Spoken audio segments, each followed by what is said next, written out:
203. So just a reminder, we're recorded, we're on camera, we're live. These are the mics we use. These? Well, good afternoon, everyone. This is the Animal Issues Committee meeting in the city of Rehoboth Beach, Delaware. It is Tuesday, June 22nd, and it is 2:02 p.m. This meeting is called to order. Thank you all for being here. I'm going to start with roll call, and we'll just go around the table. How about we start with Bob and then go here. First and last name, please. Bob Harrison. Deb Ward, W-A-R-D. Ray Bryant. Marsha Maldives. Cheryl Crow. And I'm Commissioner Dick Byrne. It's a pleasure to have you all here. We are missing one member, however, we do have a quorum.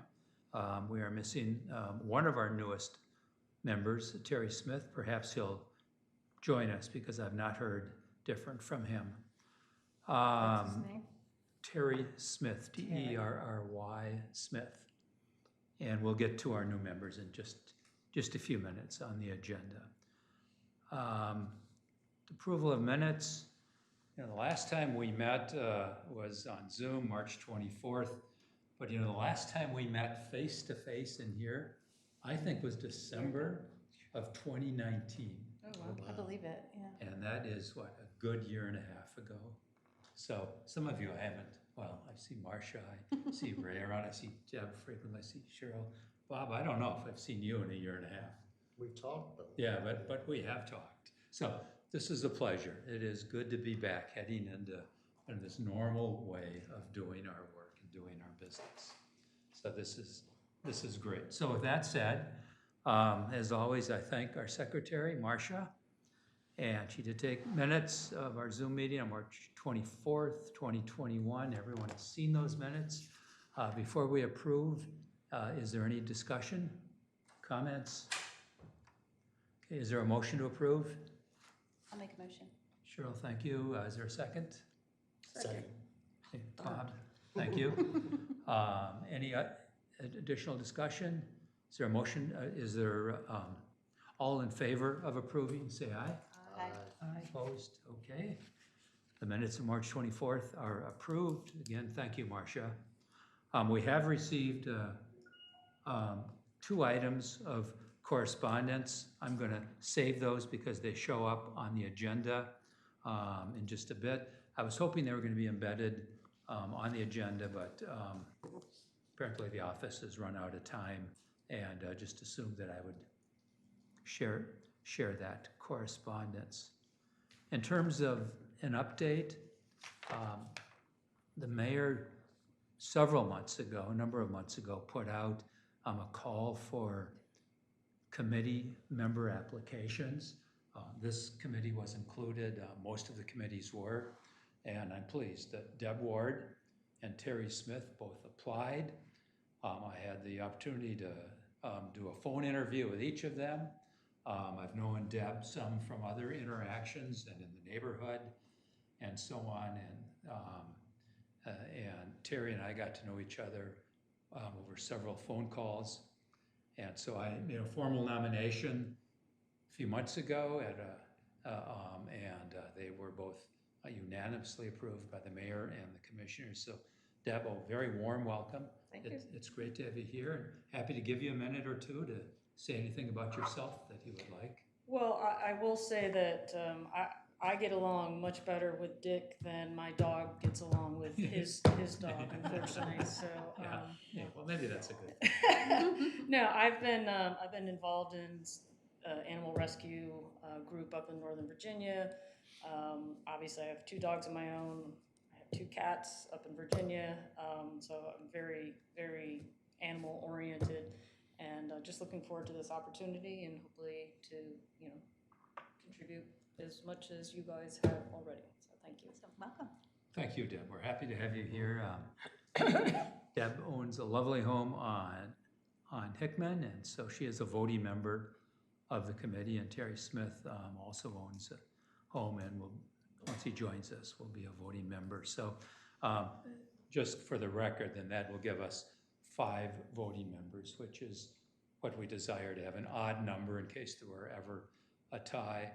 And it's important for me to say, because I so welcome Ray's involvement and participation, Cheryl's involvement and participation, that while they can vote, on the rare times that we do vote, your involvement, your participation, your contributions are warmly welcome.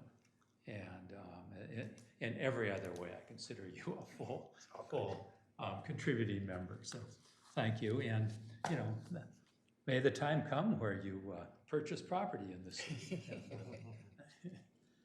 And particularly for Cheryl, I'd love to have her back as a neighbor. Old business, we have 3 items, and we'll take them in this order. A is an update on cats and on our working relationship with Brandywine Valley SP, and it should read SPCA. There's a typo there, obviously. Bob and Marsha are usually our go-to folks here. And so how about if I start with you, Marsha? You can give us an update on what's going on with cats around the city, and then we'll go to Bob for what's going on, particularly out Okay. at Georgetown. My name is spelled Marcia. And how is it? SHA. Oh my, okay. We just got a mom I don't do the typing on this and one. 5 cats, Kid. kittens, up by the cities, Lincoln Road. Lincoln Road. Oh, yeah. Visit the cities. Oh, the city Right. yard, City the yard. work yard is over And there for the we- equipment. Okay, it's not Rehoboth proper, but it's Rehoboth. So, They can sneak across the line real Very easily. and did you really think that cat was a mom at 3 pounds? She was postpartum when they spayed her, so Oh, yes. okay.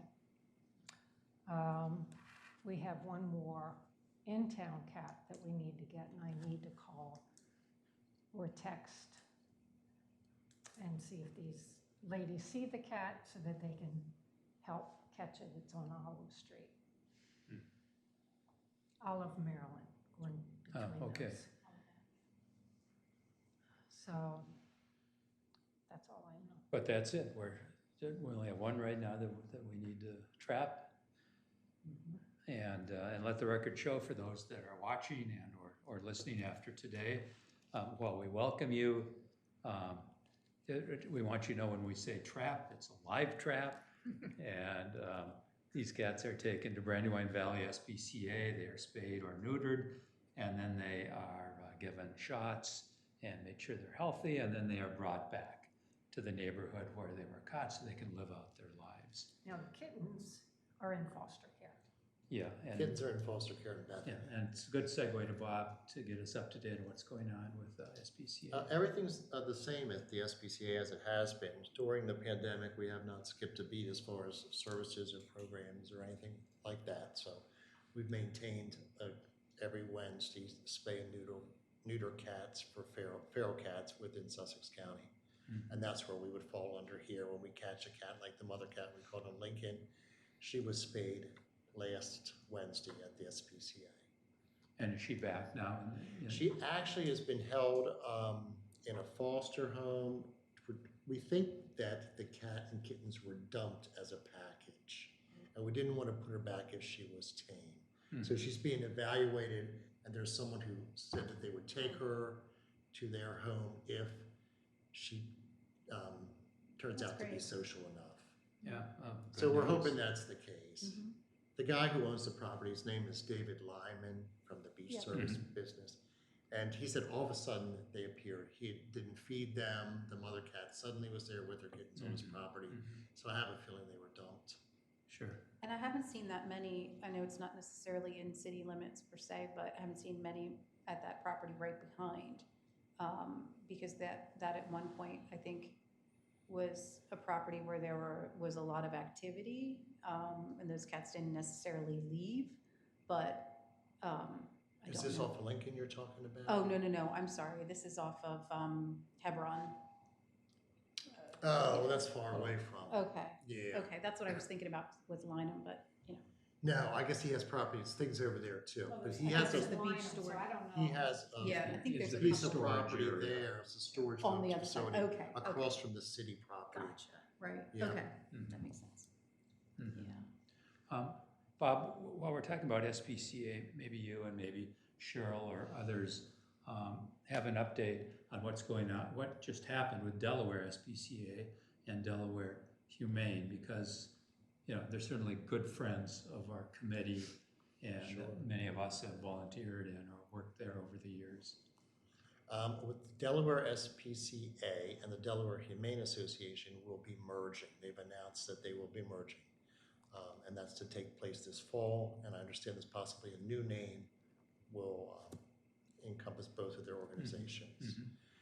They are not to be confused with Brandywine Valley SPCA, which is Or in Faithful Georgetown. Friends and First Aid Animals that are both Yeah. retain their names, yeah. Yes, but they're up north, but Mhm. as far as Sussex County goes, Brandywine Valley SPCA, and that's the organization that we kind of have a relationship with for spay neuter, because they service the Sussex County area as well as have the animal control contract for the state. Mhm. Cheryl, I don't know if you want to add to that or not. No, I found out probably the same way that everyone else found out.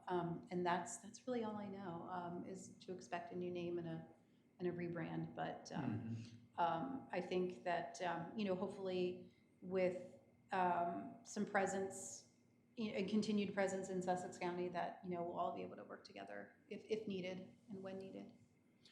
Yeah, it wasn't surprising when I heard about it, given all that we've known over the many years that's gone on.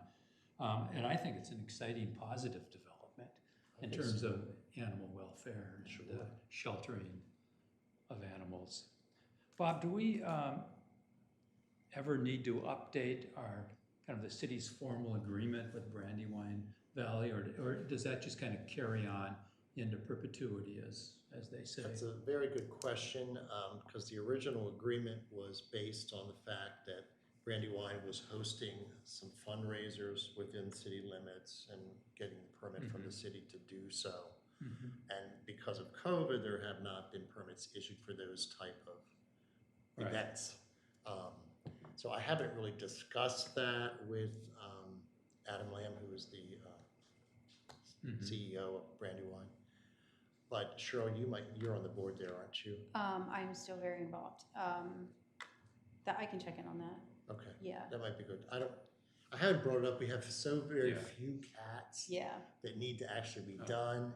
And this one that we last did was not Mhm. on city property. So the organization that Yeah. Marsha and I volunteer for and on the board of, the Just Us Cat Rescue, we just paid the bill. It's probably not a bad idea to revisit that, and even if it's just an opportunity to refresh or write a MOU, that way we are all on the same page should Mhm.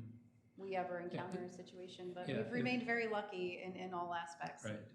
with the amount of issues that we've had. Well, if you could do that as a board member Sure. for Brandywine Valley SPCA, I mean, I could go to our solicitor, but, he might say, well, let's start with them. Yeah. So if that It could was just come never out a and you written could. agreement. It was always a Right. gentleman's agreement. Oh, it type is, thing. okay. Yeah. All right. And it was with the Delaware SPCA And- when they. And I know it is in our city code that we have this Yes. agreement. Mhm. So, Well, the agreement to still bring cats there and have them Yes. fixed, put them up for adoption if they're social, Right. that all, it's Falls still under in the the town. county. As far as payment for cats that are being spayed and put back into the town, that would be the only possible issue. Mhm.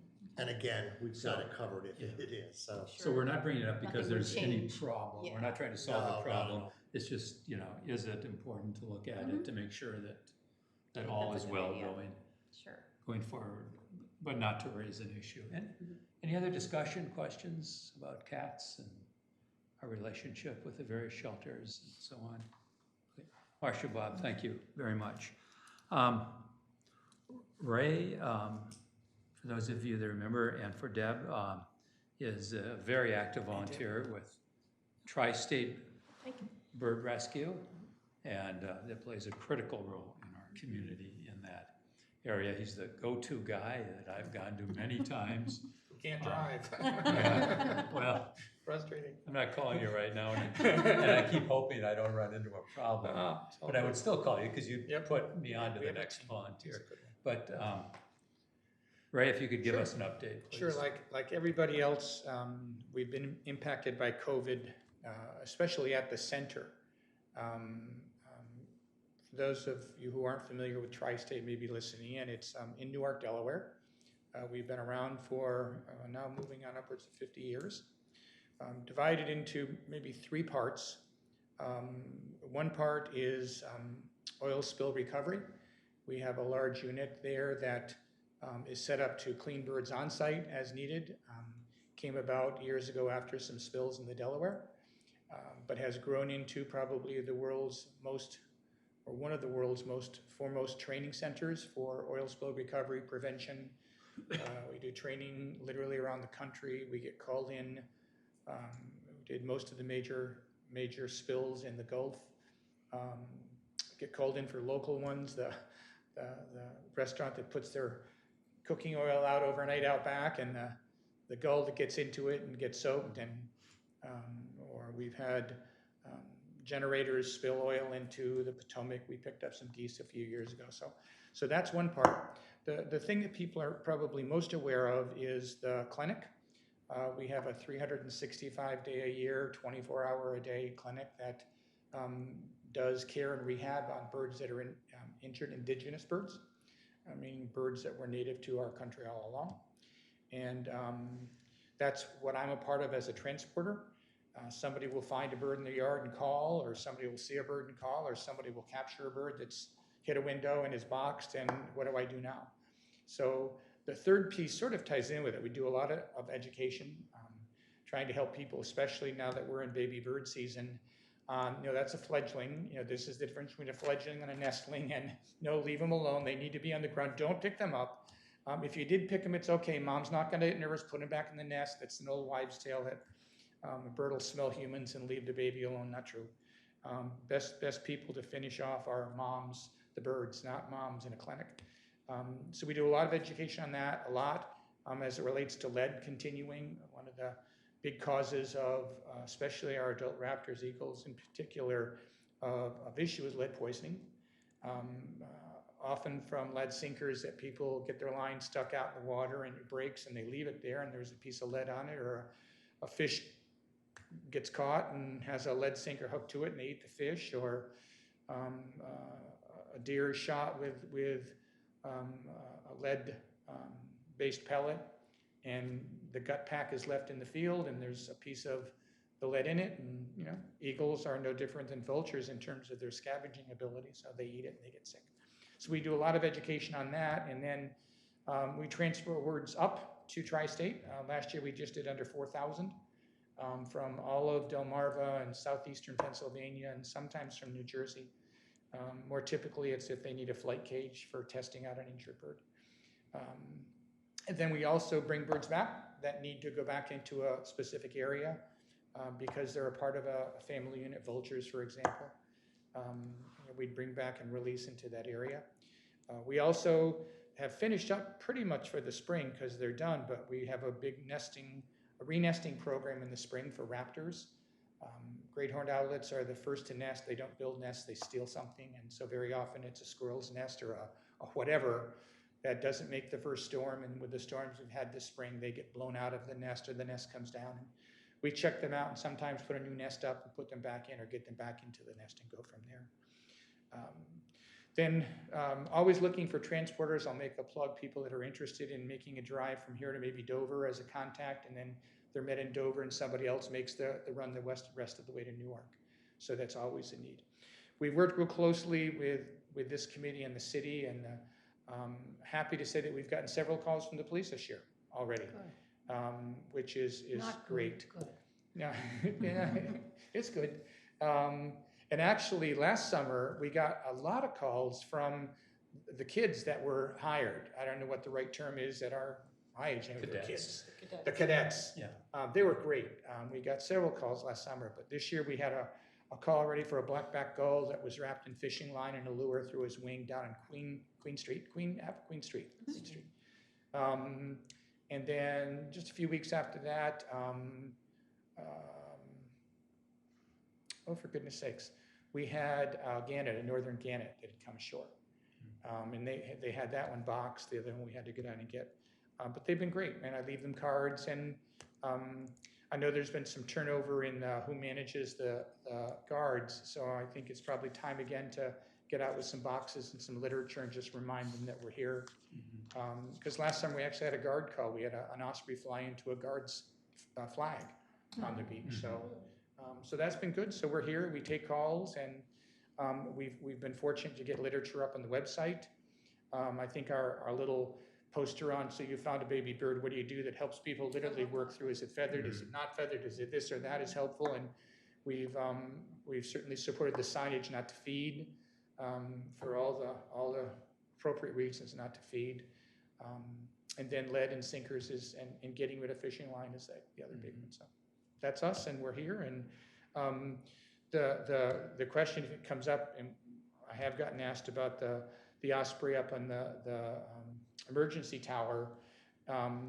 It's probably not doing those little ones the best when it goes off, but That's a tower right out here. Yeah, they've been there for a while, and the only way to prevent that is to put an occluder on at the end of the season this fall, so that they can't build back up there. Like everybody else who's looking for a place to live here right now, so are our raptor friends. And as the eagles have come back and the osprey have come back in such numbers and such beauty, it's harder and harder to find a place. So we have one particular young woman in Ocean View, and Jody does a lot. She's chairing the osprey count this year, and looking at nests and putting nests back up and building nests and helping people put occluders on their house, because an osprey nest can be a pretty dirty nest. So when you get one up on your chimney, it can be an interesting challenge, or the most amazing thing you'll ever see in your life. It's sort of all perspective. So we can help with those kinds of things and are happy to do so. Ray, that's wonderful. Questions, discussion for Ray? Okay, well, Learn something new. thank you for all that you're doing, and we're so happy that you're continuing to be a part of this. And if anyone happens to be interested in volunteering, or is a weekend person that goes back up to Newark or that area on a Sunday night, always looking for somebody just to carry, not physically put the box or the carrier in their car and drop it off. So I think my contact information is on the website. Please contact me. Happy to make that arrangement, do the training, and set that up. And it would be good, you mentioned the lifeguards, Mhm. and we do have a new head of the lifeguards. Yes. So it would be good to connect with him. Yep. And I'm sure you'd get a warm reception, and Will do. I'll grab you and bring you along. yeah, okay. You can drive. Yeah, right. Okay, Ray, you got a deal there. Well, thank you very much. C is, I put down here because I just want to make sure that we had concluded our discussion of the dangers of pets being left in hot cars in the summer, now that we're in that season, the danger of dogs in open vehicles in the back of pickup trucks. We talked about that in March. Chief of Police and others had indicated to us that they weren't seeing much of a problem at all, that they were handling it. We talked that maybe we would do a little promotion of those dangers. I don't think we've done anything, unless any of you have, that I'm not aware of. So I just want to make sure that we can conclude this, and if we want to go on the local radio station, or we want to do something else, this would be a time to talk about it.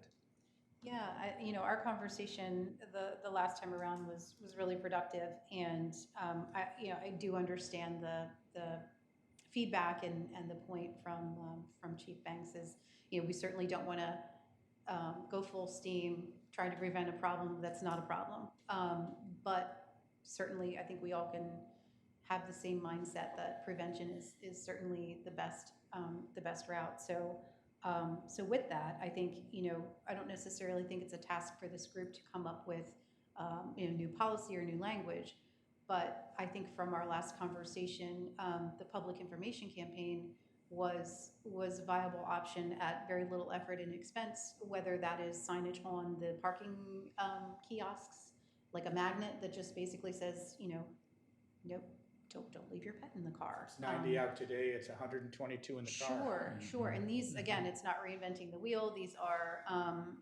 are images and campaigns that we can obtain at no cost. So if we want to put that up for a further discussion, whatever the price tag is for that, I'm sure it would be relatively nominal, and I can't see too much reason not to. Cheryl, did you say that there are magnets I think what we'd have to as do. opposed to something that gets stuck Sure. permanently? Because I think it makes sense. the city to might do. not like Right, something exactly. stuck on there. The material that I've come across that's free of charge is essentially printable paper material, something that you can print from a website or order a flyer.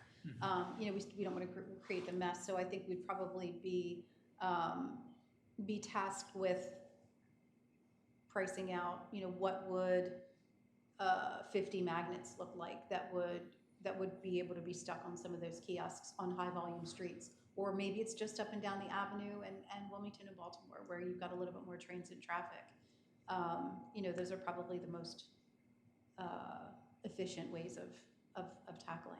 Could they hand out something with the day pass when people stop to buy their day pass? My only concern with doing a paper flyer, or, we all know where it goes. Yeah. I mean, we're all guilty of it. It's like your receipt when you go through the drive-thru. Yeah. That's my only concern. But you think about most of the mobile kiosks up and down Rehoboth Avenue, 1 to 2 people are waiting to pay for their parking spot. It's visible, it's right there. It's kind of in my mind, the investment's a no-brainer. And then at that point, if City PD has to respond to a call, it's right there. It's something that they can't question or say they didn't really know or see. There's not a single non-metered spot up and down the avenue, so someone's going to see it. And would this magnet also have, so there's an education part of it, but would there also be like an action part? So Sure. If seen, contact. Right, and we would just put the city number, for PD, and of course they would be able to respond. And I would think go we ahead. could, I'm sorry, I would think that we could partner with, if not Brandywine or, Yeah. Delaware Humane Society or someone that, I'm sure they already have some literature Oh, about, yeah, about yep. this. And a matter of fact, I think we put some of it in an agenda packet either last time around or the time before. There's a couple national, I don't know what to call them groups, but it's just organizations that you download the PDF and it's not necessarily copyrighted, but it has their logo or their name on it. And you're right. I mean, that could be an opportunity for someone more local to be able to get a plug there too. I think it's mydogishot.com or something like that that I found a few years ago, and it's very very simple, very basic. And we certainly wouldn't want to use some of the images are quite startling, and I don't think that's necessarily that's not really what we want to do. One has a dog in a frying pan. That's probably not good for going on the meters, but there are some very soft, easy images that I think we could work with. Is this on our website? I think that's a good question. I was going to ask the same. I'm not sure. I think so. We need to check. But I can check. I'll check. Yeah. And you were going to go on the radio with Jeff. Yes, and we haven't done that yet, but it's a good time to do Getting it. in closed rooms. Yeah. So Yeah. maybe he is at this point. But the key mark sign on Rehoboth Ave that, where we have, Oh, yeah, like for the yeah. convention center and stuff, Right. is there, how does that work as far as getting messaging on there? I think we work with our communications specialist, and maybe probably go through the city manager first. So if that's something that we want to do I think that's a great idea. and put together, what that simple, easy message Very would easy be. message. Yeah. Do those messages rotate? I mean, are there a number of messages They that? can, but usually it's just to advertise An event. something that's Yeah. going on. And I believe it's Yeah. text only, right? Is it text only? I think it's It's text text only, only. Okay. and generally it's for the convention center. Right. Okay. And that man in a pickup truck continues to come to town Every with morning. his German Shepherd in the back. And the dog barks. It is so delighted. And you feel so bad that you want it to stop. Mhm. He goes to Baskin Robbins. And he often comes over to Grass Valley. Well, no one has called our local police Is that department. what I should do? I think you have to decide that. Yeah, Marsha. and that's, I would imagine, you know, I'm certainly not a police officer, but I would imagine it would just come down to public safety. You know, Yeah. if somebody felt that it was a public safety threat, because they can't necessarily enforce anything further than that, I don't think. It's not cruelty, it's not neglect, it's not what we would do. Stupid. Mhm. And I think, you know, unfortunately, you know, you weigh the options of what could be worse. But I don't think there's anything wrong with making them aware of it, so that, you know, if there's something should escalate. In a meeting this morning, I discovered that calls into Office of Animal Welfare, their calls for bites and incidents with dogs attacking is up significantly. A lot more people are home. You know, dogs are stressed out, new dogs in new environments, lots of things. And we don't know that, you know, if that person pulls up and does their daily routine, well, what if somebody else pulls up and does their daily routine? It's the same thing, and then we have an engagement between dogs. We don't know. But I think it's never a bad idea to make somebody aware of the situation. That way, if anything changes, they're relatively prepared to deal with it. Mhm. So, we're gonna check the website. Yep. Are you gonna do that, Cheryl? Yep, I'll schedule with Okay. Jeff. Okay. As we were talking, that did pop in my mind, and we can keep that relatively. Yeah, and if you wanna do that Simple. together, we could do that together. Sure, I'd love that. Jeff's program has been reduced down to 1 hour now. Mhm. He does the daybreak show from 8 to 9, not 7 to 9.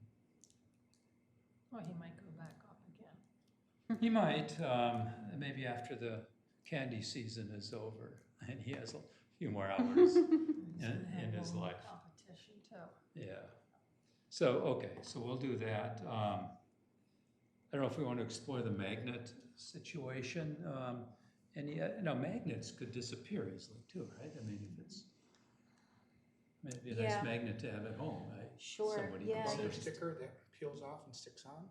Yeah, I just don't think the city's gonna want things that stick, and if it sticks there, it Yeah. can then be taken and stuck somewhere else. And my thought with a magnet is, you know, a lot of times you don't know it's a magnet, you know, so unless you know, but then, I don't know, you know, you have to weigh the options. Well, again, like we started out by saying, we don't have a problem, Sure. that's the good news. So let's do these other things that are very preventative, and then see where this goes after a season. Okay.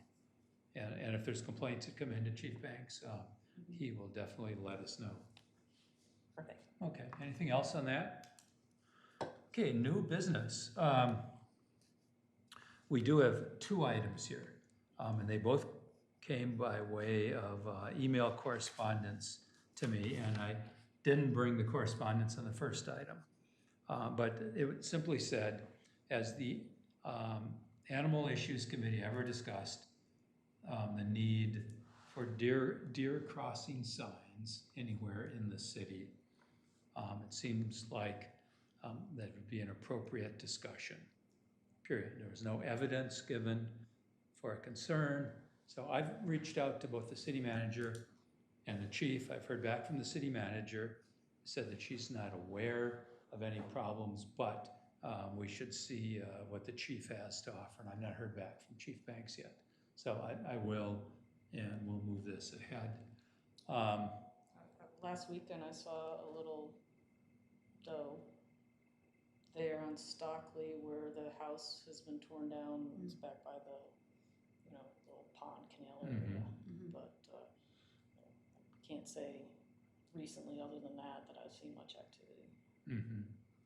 Well, I see them cross Oak.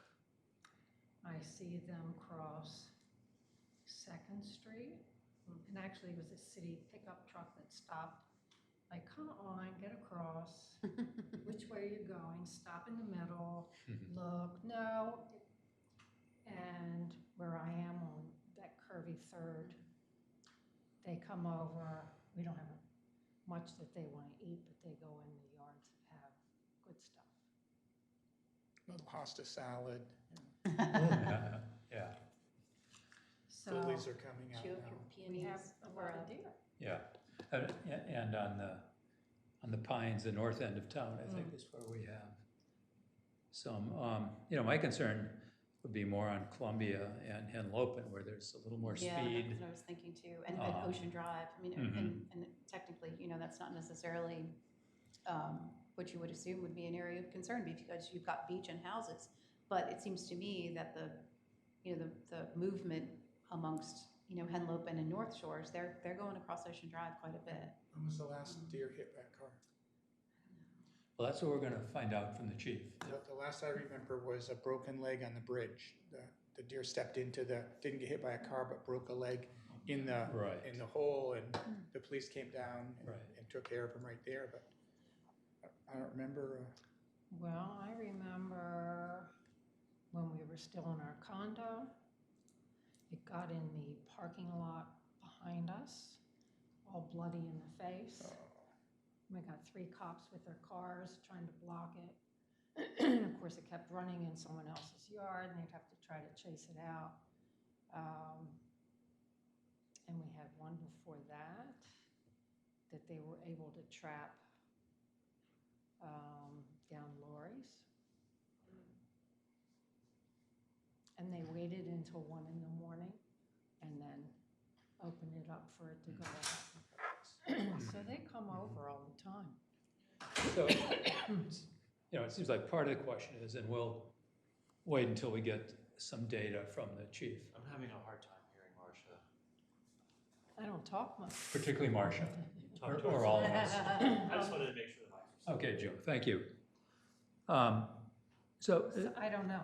Yeah, well, we'll wait till we get some accident data, traffic data, et cetera, from the chief, and whether, our local police think that there's any problem. And so, part of the question, a big part of the question seems to be, would deer crossing signs help anything, that's going on right now? I don't, there's so much signage out there already. That's kind of my reaction, is It's I so would almost random. wonder if people would be surprised, like, is this a joke kind of thing? This isn't really a, I don't know that most people would think that there's a lot of deer here now. Or Again. even if they do, it's kind of like, what do you do? I mean, the rare chance that one just happens to pop out in front of you, And it happens on Columbia, Yeah, especially for sure. across from Central Park. Sure, yeah. And I do recall a presentation that Chief Banks did for us a couple years ago. And someone had suggested that we open the city up to deer hunting season for bow and arrows. If you remember, it was something Oh, with I a remember discussion. that. Yeah, I feel like I remember that. And we just all boo-hooed that. That's no way, Yeah. it's too dangerous or whatever. But Banks did suggest that there was an increase in deer population over the years that he had noticed. I think Henlopen had an open hunt Yeah, I think you're right. They may have with a sharpshooters. And it was decade just or like- so ago. I can't remember Yeah. when. All the years blur together, so, but they did have a hunt. There's an infamous call into a radio show in Michigan, and you want to hope that the person was a comedian, but it is a person who calls in saying that they wanted to talk about the deer signs and why were people putting them up, telling people where to cross. Did they understand the impact it was having? Because once deers knew they had to cross here on the road, and this went on for like 10 minutes, and the guy on the phone is trying to figure out, am I getting scammed? Is Yeah, this is for this real? And right? the person So. was just so diligently addressing that putting up signs was so stupid because deer saw them and knew where to cross, and it wasn't always the best place. Just go to YouTube and Oh, you can't make it Google up. Oh, my. deer crossing signs. Oh, Well, we don't want that problem No, in town. no. Okay, so shall we wait until we get some data from the Yes. police? That would- Yeah, I think that's a good And we'll idea. carry this over. you know, it certainly came to us as a very genuine and sincere question. Sure, I think their And feedback would the- be incredibly important. I Yeah. mean, you think about who's on the road morning, noon, and night, Right, your city PD. Right. So they're gonna be able to determine whether they have seen or see, you know, potential to be concerned. Thanks. okay, so the next item is discuss pesticide spraying and resulting impact on the bird population. And I should have added on our pollinators. And so I'm giving you 3 items, and then we can talk about it. But look at the brief email I received from Sturgis Dodge. And let's see, there's one last handout. Thank you.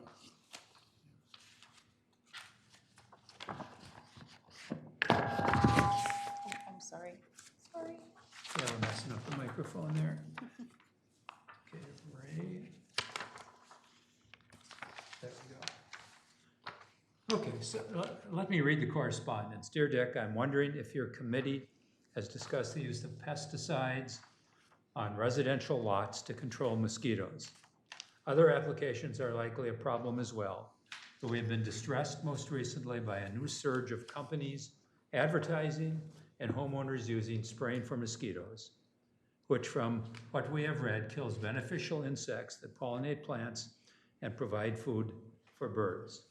If the city doesn't take a position opposing this practice and offering alternatives, it might at least promote best practices, which I believe may include selective spraying and avoiding spraying on windy days. Thank you, Sturgis Dodge.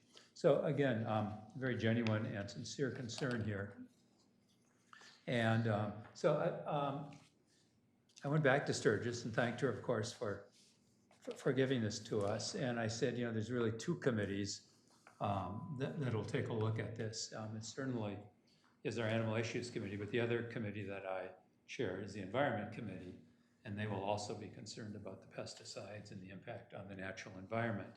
But for us, the impact on the bird populations, you know, may be a very real concern. So I went back to Sturgis and I said, you know, I would welcome any research or literature, you know, that you have or that you might find. And she sent this article from the National Wildlife Federation. And it does have some good information. I'm sorry I didn't get it out to you before the meeting today.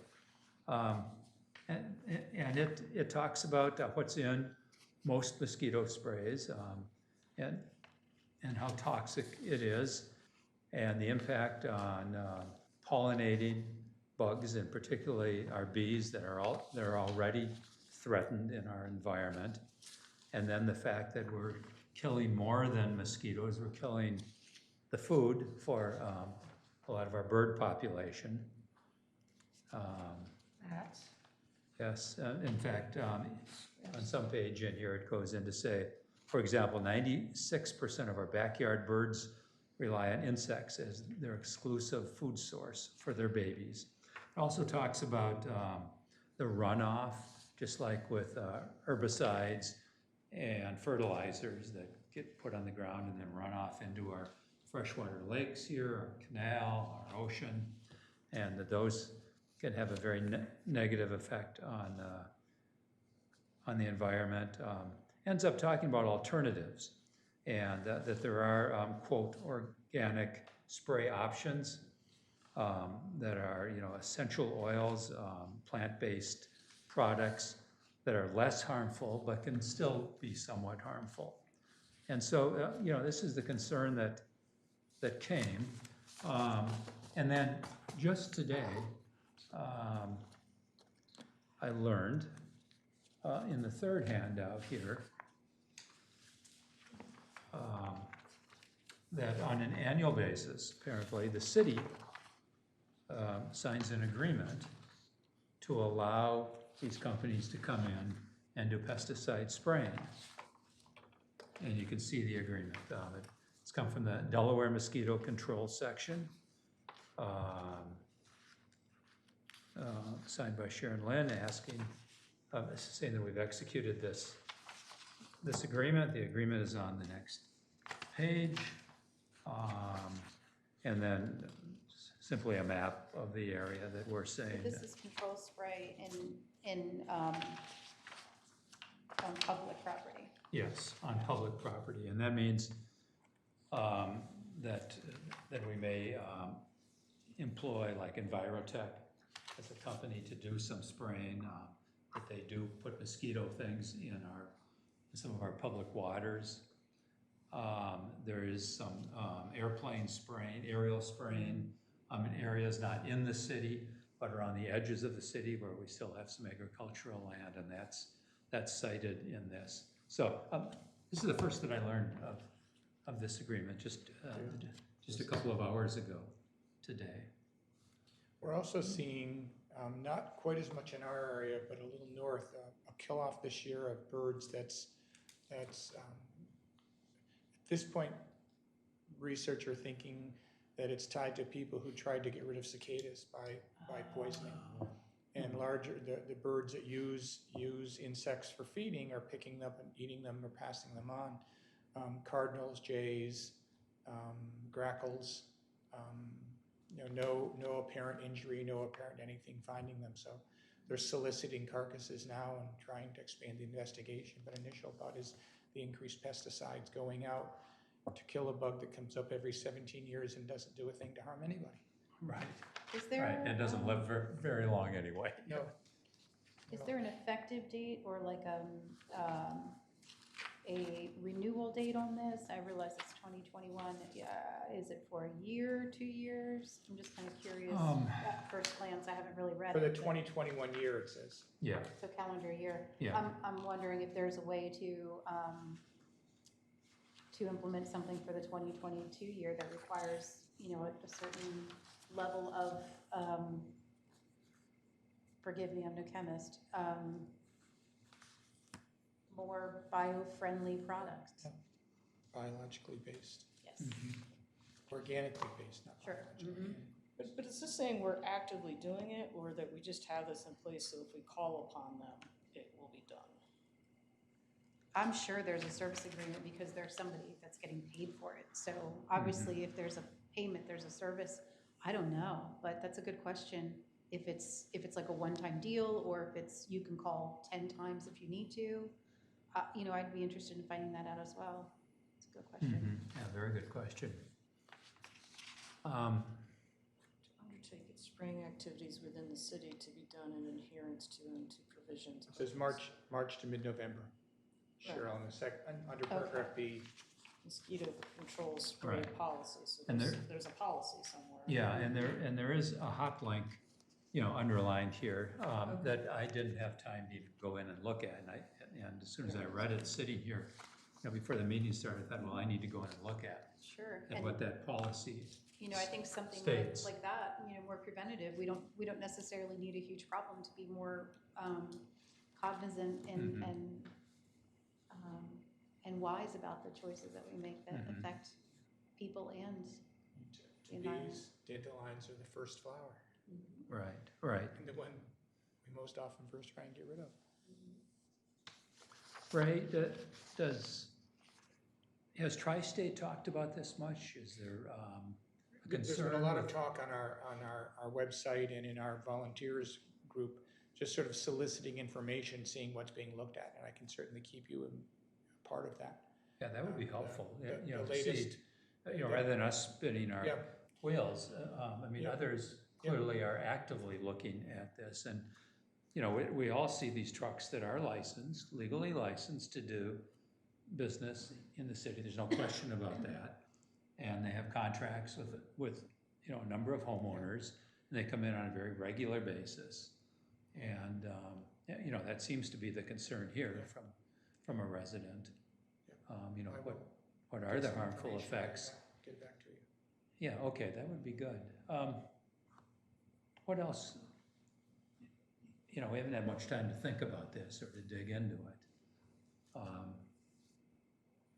And, again, these are contracts that individuals on their private property have with, a duly licensed vendor. So we need to be concerned about that too. Sure. But But I would be willing to bet, cost aside, that all of those companies have options. You know, that's certainly what I think makes competition is when, you know, some of those companies have a new product or a new way of doing business, and you know, the competition is high for a service company like that and a captive audience like City Limits. So, you know, I'm sure it would be in their best interest as well to be able to offer a superior product with better results, and then let that be the benchmark for the city.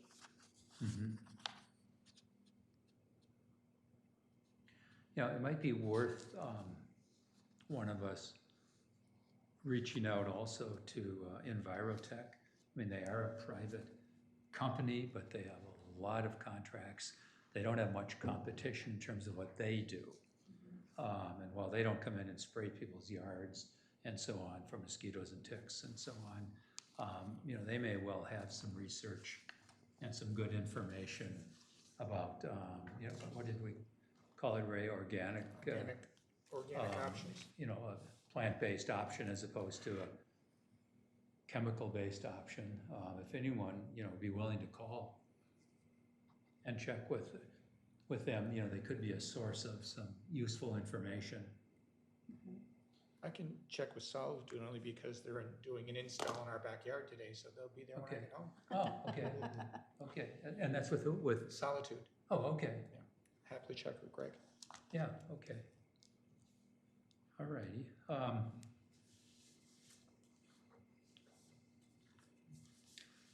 Just, again, I'm trying to orient myself Yeah. on this document. So, Right. so this is essentially the city saying that any business that comes to us must adhere to this spray policy. It's not the city contracting with a vendor to then spray within the city. I think that's the latter of the two. I think that is the city's contract executed with Mosquito Authority, right? Mosquito Well, company? this just says mosquito control spray policy. Okay. Municipality endorsement. So I'm trying to interpret this as permission is hereby granted to use low-flying aircraft to spray. So are they doing that within the city, or is this to say? So the Mosquito Control Division is, I know exactly where it is. I passed it the other day. It is located on Airport Road in Wilmington. It is an agency. It is. It's an Yeah. actual physical. So this is the Small state, buildings. So this state is- agency that's there, yeah. So it's equivalent to, you're saying like a mosquito authority Mhm. type, I got you. I would not have known that. No. Had I not had a random trip It's good to know. by there, but, so I guess, I would think we should just ask the city manager, we spray for mosquitoes, and How Intent. frequently, yeah. Sure, how frequently and where, and my guess is it would be around the lake. yeah. Yeah, I will follow through, like I said, I just, Which where all the bats and chimney swifts are flying around Yes. trying to get dinner. yeah, so very good issues being raised here. Okay, so we will continue to follow through on this, and any digging around any of you want to do, please do so. Feed it into me. Just be reminded that we can't, on email, outside of a public meeting, you know, share and discuss information, but you can feed it into me, and then I'll, you know, feed it out as appropriate, and then we'll talk about it at our next public meeting. Any other comments on this or any other topic? Okay, we have no citizens to comment. If our citizens out there listening and watching, we invite your comments. Please email them to me as chair of the committee. I would love to hear from you. Anything else for a future agenda? I thought I saw there was some discussion, or has there been discussion around like dog waste stations throughout the city? We have periodically talked about that. We did talk about that in March. It was clear right now that city manager, chief of police were not seeing any problem, hearing of any problem on the boardwalk, for example. Right, and therefore not wanting to clutter the boardwalk with, you know, waste bag stations. And, you know, the other likely places would be our parks. But no one is reporting that there's really much of a problem. Yeah, and what, was it 2 years ago or 1 year ago? I could think it was 2 years ago that we implemented the language in city code about the fines for not picking that up. And of course, I, you know, sometimes it's preventative, so. And I guess, you know, I can agree with not taking the time and expense to put in the receptacles, and I would be willing to bet that a lot of what could be perceived as a continuing situation's very isolated. I don't know, I feel that with COVID, you know, we also know more people have dogs now. You know, More people are returning them back to. well, but more people are That's not necessarily true. more Marsha. people That's are not getting been true. dogs, and so now you've got That's people what I that was are, reading. I've seen more of One an at a time. influx of animals in town. Yeah. And with as much as I walk my guys, I've seen more of an influx, unfortunately, of disrespectful pet owners. And so I get angry about that because then I become the bad person, just by association. So I just was curious if we'd had discussions around that, because I know I've been approached by people who have been very cranky about just, you know, the output. And No, I think all of us as dog owners that walk dogs always, I mean, I scoop that up as fast as I can because Yeah, people but are if gonna you're point walking their a I'm dog finger. double and bagged. somebody sees At any one as of you, us. Yeah. you get blamed no matter what. Right, so I was just curious, Well, okay, it's- maybe there hasn't been much at the boardwalk, but I do feel like walking around in the neighborhoods, I feel like there has been an increase, unfortunately. Yeah, I mean, I think you're right. That's a place where most people will walk their pets Yeah. instead of Can't walk on the downtown. boardwalk now anyway. And when we discussed this in the early spring, Bob made a very good point, you know, that we said we would monitor. And that is with the fact that, you know, we're not getting as many plastic bags, which is a good thing, out of the grocery stores and so on, that people may not have as many bags, don't want to go buy, you know, waste bags because they're not getting them for free from vendors. You know, would that contribute more? Well, I think we just need to monitor the situation, and you brought it up, Deb, thank you. What if, And if you would be willing to kind of pay closer attention, talk to people, see what you hear and learn. yeah, I realize, obviously, in my role at Jack Lingo, not incredibly familiar with a lot of the rental situations, but there's not a lot of pet-friendly rentals, but they exist, and I'm wondering if maybe we could somehow find a way to you know, develop a very small piece of literature that comes in the rental packets and, you know, give them a couple bags. Doesn't have to be a roll, doesn't have to be a whole thing, but, you know, here's a couple bags, just so you know. This is the thing, and the fine is this. I mean, granted, Yeah, this is the law, but Sure. and make it, so we're not just stating the law. I mean, So whether it went out through real estate companies, doesn't the chamber provide a bag that goes to all? I think so, All but I know rentals? every rental company Okay. has like their own little bag with like the Yeah. menus, and sometimes you put little. I was just tiny wondering things, if it'd be easier spots to for just stuff. have one, rather than work with every rental Sure. company. Yeah, no, that would be great. To work with the chamber and, you know, give them an opportunity to put something like this in the. I Cheryl, think that would would you- probably be the place to start, would be the chamber, right? Yeah.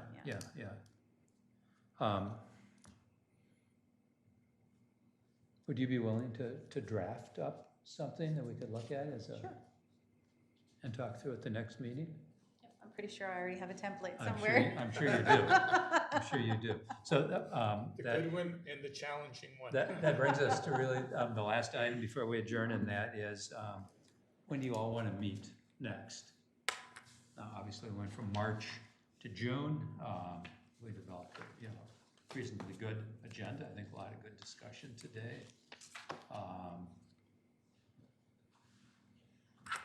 I think we used to meet on average twice a year. which seems to be enough, and I think we did that, or if there was an needed basis, that there was an urgent situation that we were called upon to meet, Right. that you would call a meeting, but I think twice a year is enough. Meet after the summer season and see if anything came up that needs to be addressed, and then spring season, get ready for the summer season. Yeah, maybe once in spring and once in fall. I think that's what we used to do. Well, should we try to set something for, is September too soon? Because we do have a few follow-up items here, and, or is October better, because that gets us kind of past the busy season, and we'll have learned I think October would be better. October. Yeah, I would say, yeah, I can agree with that, and I think October with the, obviously with the mention of that if something comes up, then we're all available, as needed. Is this a good time of the day and a good day of the week, Tuesday at 2?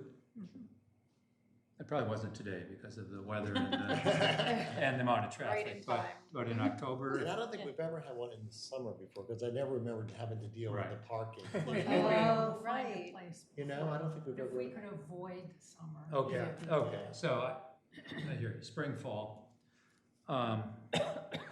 So I will look at the calendar, work with Ann, we'll identify an October, Tuesday, 2 p.m. date. I'll put it out to you and make sure we don't have any significant conflicts. And with that, is there a motion to adjourn? So moved? Is there a second? A second. We are adjourned giving it to at 3:03 p.m. You're the first to second Thank that. you all very, very much. Thank you.